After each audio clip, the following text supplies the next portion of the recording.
वालेकुमुस्सलाम वरहमतुल्लाहि वबरकातुह।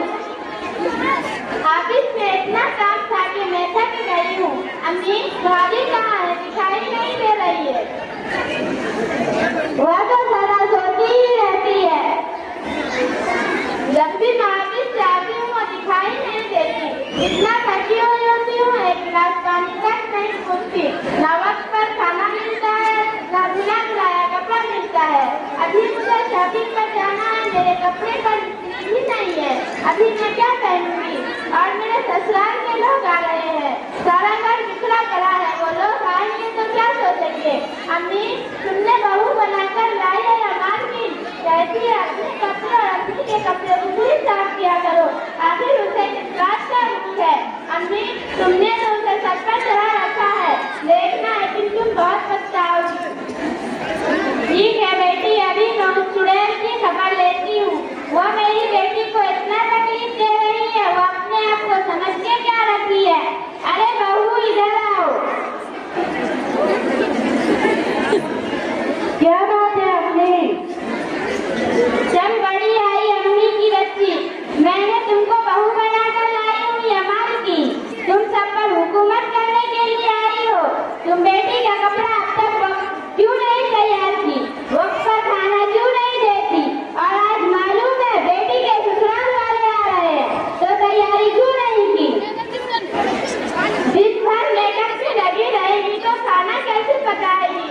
हाथ जाने पर जाएंगे ना, बर्तन कैसे धोएगी? हाथ किस जाएंगे ना। अम्मी एक हफ्ता पहले एक दर्जन साबुन लाया, एक हफ्ता से नहीं चला के सारा साबुन खत्म हो गया। हाय अल्लाह, मैं तो साबुन लाला कर थक गई, क्रीम लाला कर थक गई हूँ। कभी ये खत्म, कभी वो खत्म, कभी आंख से देखा होगा तब ना। जब से ये घर पर आई है घर की सारी बरकतें खत्म हो गई है। ये गलत बात है अम्मी। बेटी को वक्त खाना भी देती हूँ और कपड़े भी बराबर धुलती हूँ। रात में देर तक काम किया तो क्या बिस्तर पर सो गई और शिकायत कर रही है? अम्मी मेहमान आने का भी काफी टाइम है। उनके आने से पहले हमारा काम हो जाएगा और अगर ज्यादा काम रहा तो आप लोगों को भी हाथ बदल देना चाहिए। अकेली में कितना काम कर सकती हूँ? रही बात साबुन और क्रीम की, तुम्हारा बेटा खुद ही कहता है थोड़ा बर्तन कर रहा करो। अकेली नहीं थोड़ी बात मैं इस्तेमाल कर लेती हूँ, आप भी और आपकी बेटी भी। अरे मनहूस, तू कौन होती है मेरी बेटी के बारे में बोलने वाली? तेरा बाप लाके देता है, एक कौड़ी का सामान तो लाई नहीं।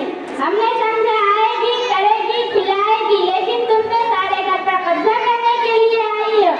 देख ले अब तेरा यहाँ कुछ नहीं चलेगा। तो आज ही अपने बाप को फोन कर और बोल मुझे टीवी, फ्रिज और जहेज का सारा सामान चाहिए। और आज के बाद मेरी बेटी का बिस्तर और किसी भी सामान में हाथ नहीं लगाएगी। अम्मी अब तक जो हुआ मैं उस बात से माफी चाहती हूँ। मेरी शादी का वक्त मेरे माँ बाप से जितना हुआ उन्होंने दिया। अब इससे ज्यादा मेरे वालिदैन आपकी ख्वाहिशों को पूरी नहीं कर सकते। वो इंतहाई ज़ौक़ लोग पर पहुँच चुके हैं, अब उनसे ये मुमकिन नहीं। तो क्या लाई है भिखारी? अगर एक महीना के अंदर सारा सामान नहीं लाई तो देख ले तेरा क्या हाल करती हूँ। आने में मेरे बेटे को तुझे आज ही घर से निकलवा दूंगी। चल भाग यहाँ से। अस्सलामुअलैकुम वरहमतुल्लाहि वबरकातुह। वालेकुमुस्सलाम वरहमतुल्लाहि वबरकातुह। चलो छोड़ो बेटी, ससुराल वाले आ गए, चाय नाश्ता ले आओ। बर्तन, फ्रिज, पलंग ये सब क्या है? हम भीख में आए हैं क्या? इसमें सोफा है, एसी है, ये सब कहाँ है? आप अपना सामान नहीं रखते और अपनी बेटी भी हम कहीं रुक जाइए, थोड़ी देर बैठकर बातें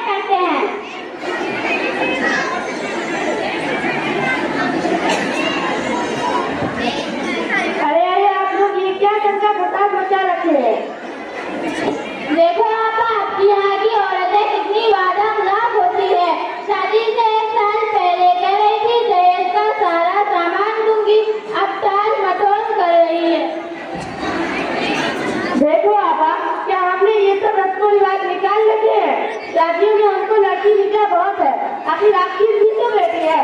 कल उसके ससुराल वाले भी ऐसे ही मुतालबा करेंगे तो फिर आप क्या करेंगे? अगर यही सिलसिला चलता रहा तो एक दिन तीनों दुनिया तकलीफ से भर जाएगी और ससुराल में किसी को आराम नहीं मिलेगा। हर किसी को जितना जो उतना ही कम है। ससुराल वाले की हाजिरी नहीं कर पाएंगे तो कल के दिन हमारी बेटी भी कर जाएगी तो उसको भी तकलीफ होगी और वो भी दहेज ज्यादा नहीं मिलेगी। पहले तो हमें ये सोच आनी चाहिए कि जिसकी भी बेटी हम अपने घर लाए हैं वो हमारी भी बेटी है। अगर हम अपनी बहू को बेटी समझेंगे तो हमारी बेटी भी बेटी समझ जाएगी। दहेज का मुतालबा पूरा न करने की वजह से 10 बहू के जगह पे इंसान खुदकुशी कर लेता है।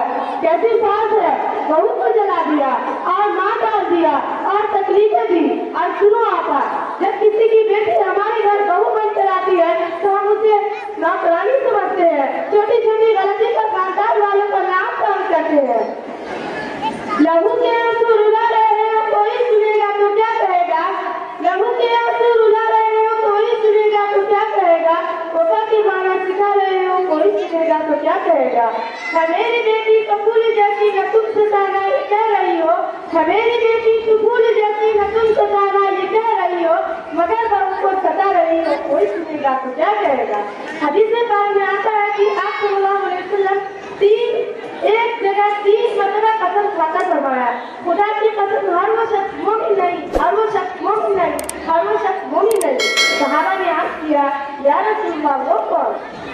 आप सल्लल्लाहु अलैहि वसल्लम ने इरशाद फरमाया जिनकी शरारतों से उनका पड़ोसी महफूज न हो। अब आप खुद ही सोचिए कि पड़ोसी के बारे में कितनी सख्त वाइद है, तो जो औरत घर की एक फर्ज बन चुकी है उसको तकलीफ देना कितना सख्त बना होगा। इसलिए मेरी माँ और बहनों से गुजारिश है कि आने वाली बहू को बेटी समझे और उसकी मोहब्बत में खजाने खोले। आपने तो हमारी आंखें ही खोल दी। अब तक तो हम अंधेरों में थे, एक दूसरे पर तहमत लगाने और दलील करने में लगे हुए थे। आपा मुझे माफ करना, मैंने आपसे दहेज जैसी घटिया चीज का मुतालबा किया। मुझे भी माफ करना, मैंने भी माफ कर दिया, अल्लाह भी माफ करेगा। बेटी जरा बहू को बुलाओ। बहू मुझे माफ कर दो, मैंने तुम्हारे साथ जुल्म किया, दहेज का मुतालबा किया। नहीं